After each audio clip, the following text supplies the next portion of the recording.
Hola, esto es New Books Network en español.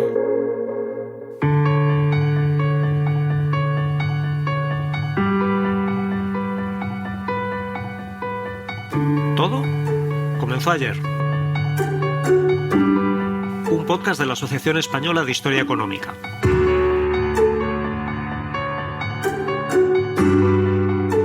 Hola, ¿qué tal? Soy Fernando Collantes de la Universidad de Oviedo y esto es Todo comenzó ayer. Cada quincena entrevistamos a autores de libros que nos ayudan a comprender nuestra economía y nuestra sociedad desde una perspectiva de largo plazo. Hoy está con nosotros Carlos Barciela. Bienvenido, Carlos. Muchas gracias. Y bueno, igualmente feliz por encontrarte y por el programa.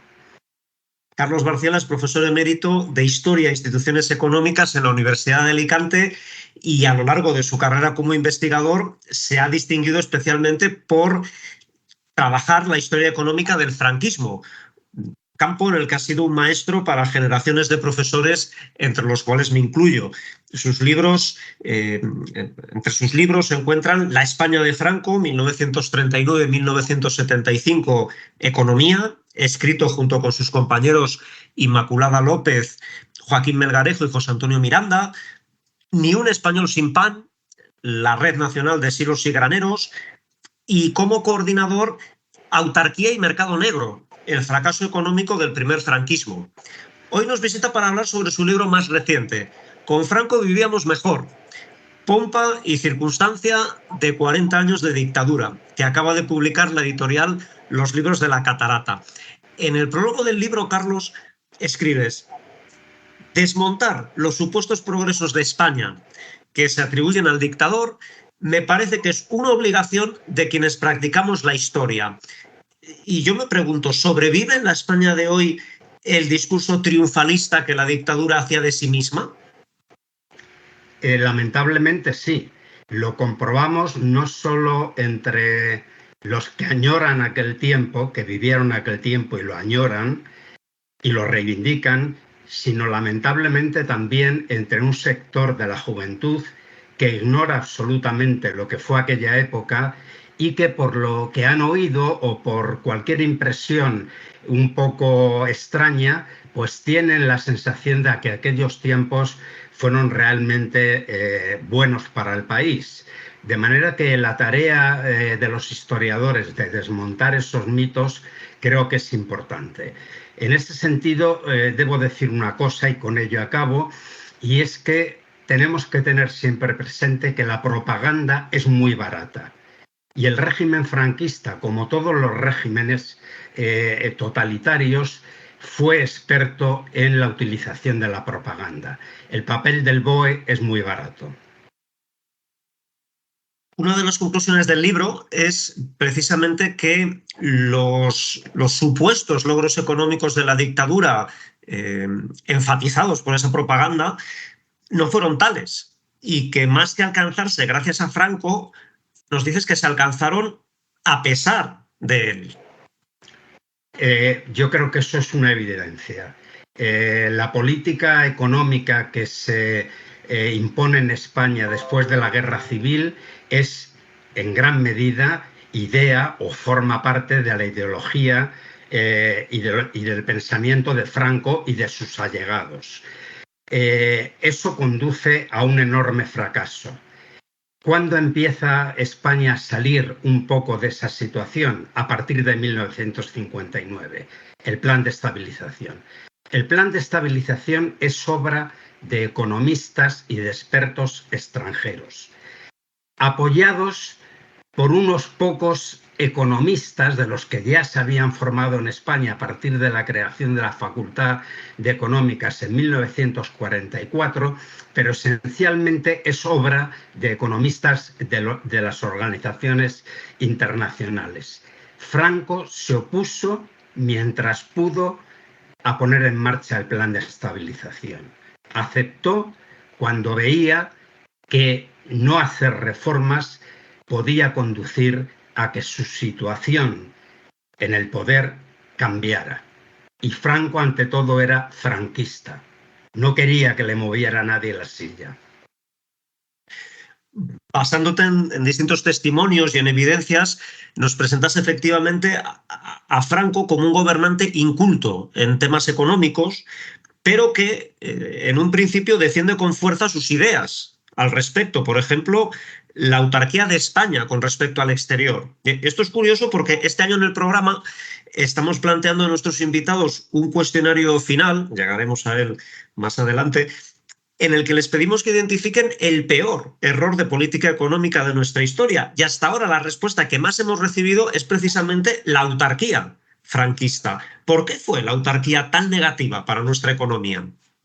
Bueno, por distintas razones. Primero, desde un punto de vista teórico del análisis económico, los defensores de la autarquía nunca se molestaron, probablemente tampoco porque nunca leyeron, nunca se molestaron en intentar desmontar las teorías librecambistas, fundamentalmente de Smith, de Ricardo y de John Stuart Mill, que son teorías que, como sabemos, demostraban que el librecambio era beneficioso para todos los países que participaban en él. Lo de defender un proyecto cerrado y un proyecto autárquico, a Franco le venía más bien del exterior. Era el imitar a las potencias fascistas que él tenía idealizadas, a Alemania y a Italia. Por lo tanto, desde un punto de vista teórico, la autarquía carecía de base científica. Pero luego también, con que si hubiera observado un poco la realidad del país, se hubiera comprendido que la autarquía era un proyecto descabellado. Ni siquiera Estados Unidos, un país que tiene todo y que tiene de todo, y con un gran desarrollo científico, tecnológico, etcétera, ha aspirado nunca a la autarquía. España en el 39 es un país atrasado, es un país pobre, es un país científica y tecnológicamente subdesarrollado. La autarquía le faltaban a España, como sabemos, elementos básicos para impulsar el desarrollo económico, como son los recursos energéticos. Por lo tanto, el proyecto autárquico era absolutamente descabellado. Se basaba en una idea como las que tenía Franco, una idea firme, pero firmemente equivocada, que España podía desarrollarse por sí misma. Ni siquiera Alemania. Alemania fracasó también en la guerra, precisamente, entre otros motivos, por los problemas energéticos y los problemas de falta de suministros. Por lo tanto, en el caso de España, como país atrasado, era todavía mucho más inviable ese proyecto. Y así como este proyecto que dices que era descabellado de la autarquía fue corregido en la segunda parte de la dictadura, una vez que Franco abrió más margen para que sus ministros, técnicos, expertos, también internacionales gestionaran o diseñaran una cierta reforma económica. Otro de los problemas económicos que nos cuentas en el libro que persistió hasta el final de la dictadura tuvo que ver con el sistema fiscal. En una temporada anterior tuvimos en el programa a Sara Torregrosa, que nos explicó las reformas fiscales que se llevaron a cabo durante los primeros años de la democracia para superar esta situación. ¿Cómo era ese sistema fiscal que los gobernantes democráticos heredaron de Franco? Bueno, pues era un sistema fiscal, de entrada, era un sistema fiscal absolutamente insuficiente. Es decir, no era capaz de recaudar unos ingresos que permitieran al Estado invertir en todas aquellas facetas que son necesarias para impulsar el desarrollo económico. Era un sistema fiscal arcaico, era el sistema fiscal de Mont-Saint-Millán, era el sistema fiscal de mediados del siglo XIX. Ciertamente, con retoques, con algunos añadidos, pero incluso en el 39 se recuperan figuras todavía más arcaicas como los consumos. Por lo tanto, era un sistema fiscal que no correspondía ya a los tiempos que se estaban viviendo en Europa y que se estaban viviendo en el mundo. Era un sistema fiscal absolutamente injusto, en el que predominaban los impuestos indirectos y en el que no había una figura como el impuesto sobre la renta de las personas físicas, que es un impuesto absolutamente necesario en un sistema fiscal moderno, y carecía, por supuesto, también de una figura como el IVA, que se tuvo que incorporar una vez que el dictador falleció y los gobiernos democráticos emprendieron la reforma fiscal. Y por último, y este es un elemento absolutamente crucial, era un sistema fiscal en el que el fraude era absolutamente increíble. Y además un fraude que Franco no veía con malos ojos. Nunca le preocupó el tema del fraude y nunca le preocupó que los ricos, voy a rectificar, y le pensaba que era bueno que los ricos no pagaran impuestos. Tenía una fuerte aversión a cualquier cosa que sonara a reforma fiscal. Estaba muy a gusto con ese sistema fiscal injusto que beneficiaba a los poderosos y que tenía el fraude casi como un principio. De manera relacionada con estos temas fiscales, todos quizá hemos oído en alguna ocasión que fue Franco quien creó las pensiones de jubilación o el sistema de seguridad social. ¿Esto te parece correcto? Pues evidentemente no. Aquí es donde quizá uno de los puntos en los que tenemos que tener más en cuenta la importancia de la propaganda. La propaganda es muy barata y Franco, a falta de justamente de trabajar y de llevar a cabo un proyecto de una verdadera seguridad social, prefirió gastar el dinero en mucha propaganda. Yo, de modo un poco humorístico, señalo que Franco no es que no creara la seguridad social, sino que la creó 4 veces. La creó con el fuero del trabajo durante la guerra, en la que si uno lee el fuero del trabajo, ve que no hay fuera de lo que se dice ni un solo derecho social. Allí están reconocidos todos y está reconocido que es el Estado el que los va a llevar a cabo. En el 45 el fuero de los españoles reitera casi letra por letra lo que se ha dicho en el fuero del trabajo. ¿Por qué lo reitera? Pues porque no se ha llevado a cabo. Vuelve a prometer eso. Después, la ley de bases de la seguridad social. Una ley de bases que no tiene contenido económico, que no tiene un estudio detallado de qué se va a llevar a cabo y que por lo tanto no tiene efecto. Se crea finalmente, entre comillas, la seguridad social en el 67, pero solamente tenemos que leer a los autores que se encargan de llevar a cabo de verdad la seguridad social, las carencias de ese conjunto disperso de derechos que se habían creado, de prestaciones muy incompletas, que eso no era un sistema de seguridad social. Ni era gratuito, ni era universal, ni contemplaba todas las prestaciones que contempla un sistema de seguridad social. Y en el libro yo he incluido otra cosa que me parece muy relevante destacarla, y es que todos los tratadistas que se han ocupado de la cuestión de los derechos humanos reiteran de manera insistente que el poder disfrutar de un sistema de seguridad social solo puede ser cierto si viene acompañado del disfrute de los derechos básicos. Es un conjunto el de los derechos, no se pueden aislar. Esto ya los filósofos políticos ingleses, Locke, etcétera, ya lo decían. Los derechos se pueden solamente disfrutar en su conjunto. No son susceptibles de separación o de anulación parcial a juicio o a gusto de los gobernantes. Tiene que ser un conjunto. Y esto acabo muy pronto con un ejemplo. ¿Cómo se puede hablar de un sistema de seguridad social en un país bajo un régimen dictatorial en el que los trabajadores no podían opinar? no podían hablar sobre estas cuestiones.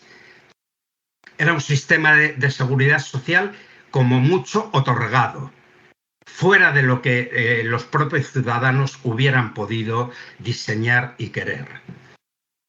Otro de los muchos puntos negros, Carlos, de la economía franquista que identificas tiene que ver con el mundo de la ciencia, la investigación, también la educación. Claro, aquí se unen dos cosas. Primero, en el libro comento largo y detallado, este no es el momento, la cantidad ingente, lo que he dicho antes, el BOE lo aguanta todo, es muy barato. Publicar disposiciones sobre la ciencia, el Consejo Superior de Investigaciones Científicas, la creación de nuevos institutos dentro del Consejo, la publicación de revistas. Bueno, todo un largo etcétera que no pasaban prácticamente del papel. Aquí en lo que hay que fijarse, yo creo que es en varias cuestiones. Primera, el nivel de represión. La represión que se ejerció durante la guerra y sobre todo a partir de 1939 sobre la población española tuvo uno de sus objetivos centrales en los maestros, fundamentalmente en las maestras, porque eran muchas, y en los científicos, desde ejecuciones a separaciones de sus cátedras, al exilio. Bueno, ¿cómo se puede construir un sistema científico o de educación a partir de esta represión? Hubo autores cercanos, quiero decir políticos cercanos a Franco, como por ejemplo en relación de Martín, en relación a la institución libre de enseñanza, que decían que de la institución libre de enseñanza no debían quedar ni las piedras. Y decía Martín textualmente que lástima del siglo XIX en el que España ya no tenía la Inquisición para haber dado, decía textualmente, su merecido a estos cursis de la institución libre de enseñanza. Hacia ellos se dirigió duramente la represión. Y luego está el tema del presupuesto. Lo hemos comentado. ¿Qué partidas, lo comento en el libro, qué partidas se dedicaron para la educación, para las ciencias, para la investigación? No se encuentran. Hasta 1959 España vive, como dijo Francisco Comín, con unos presupuestos de guerra.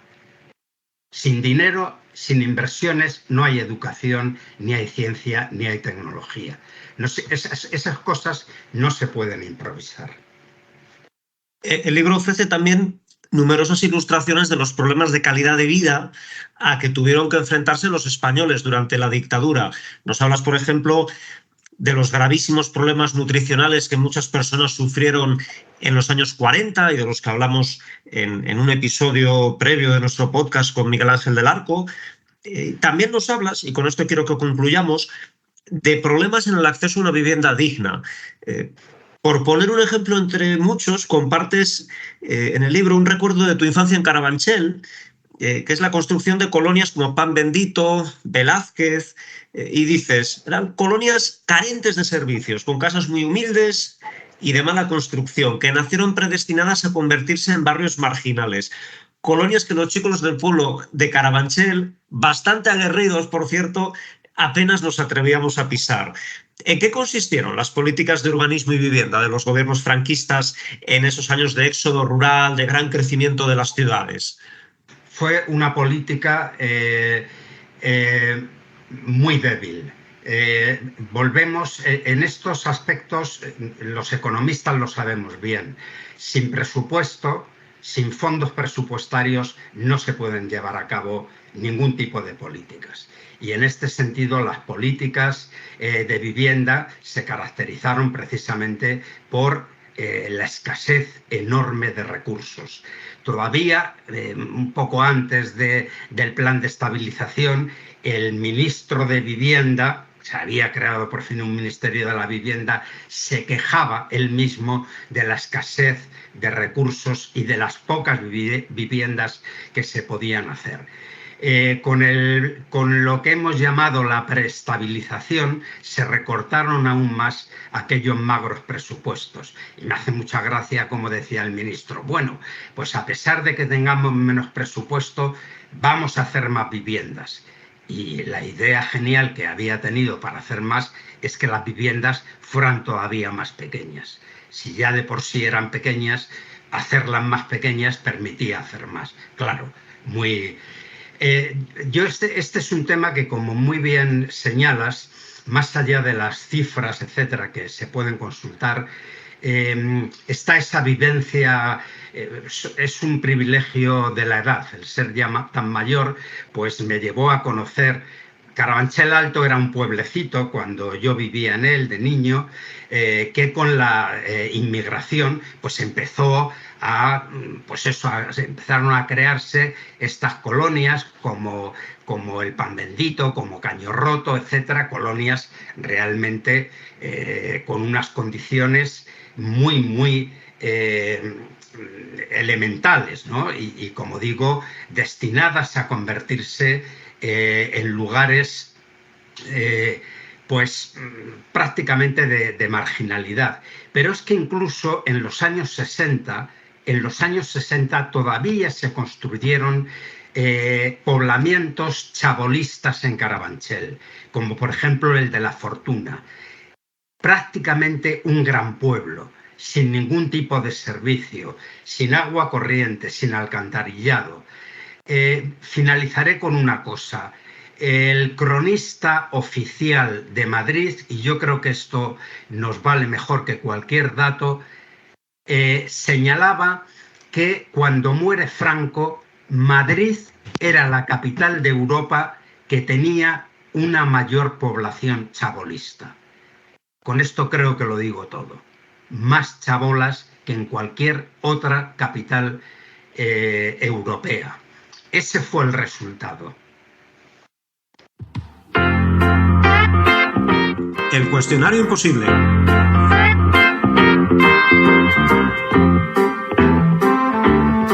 Este cuestionario es imposible, Carlos, porque sus 5 preguntas son muy difíciles y solo aceptamos 5 respuestas rápidas. ¿Estás preparado? Estoy. 1. Te piden que pongas nota entre 0 y 10 a la historia de nuestra economía española. ¿Qué le pones? Un 7. 2. Tienes una máquina del tiempo para ir hacia atrás y corregir el peor error de política económica de nuestra historia. ¿Cuál sería? Pues la autarquía. No voy a ser innovador. 3. También puedes elegir cuándo vas a nacer.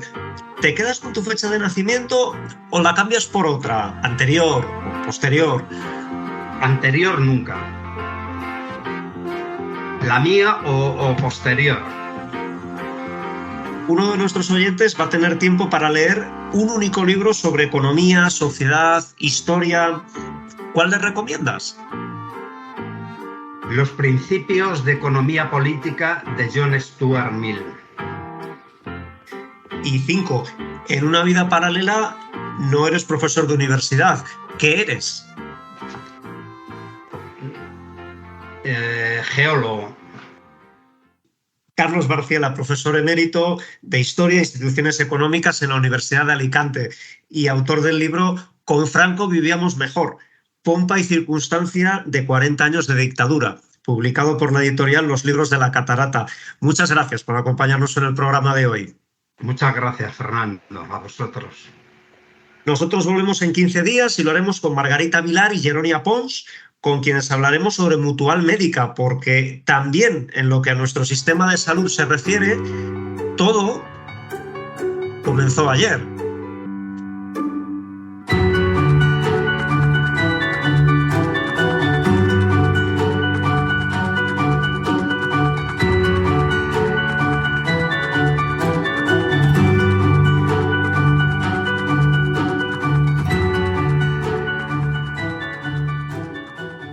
Gracias por escuchar New Books Network en español.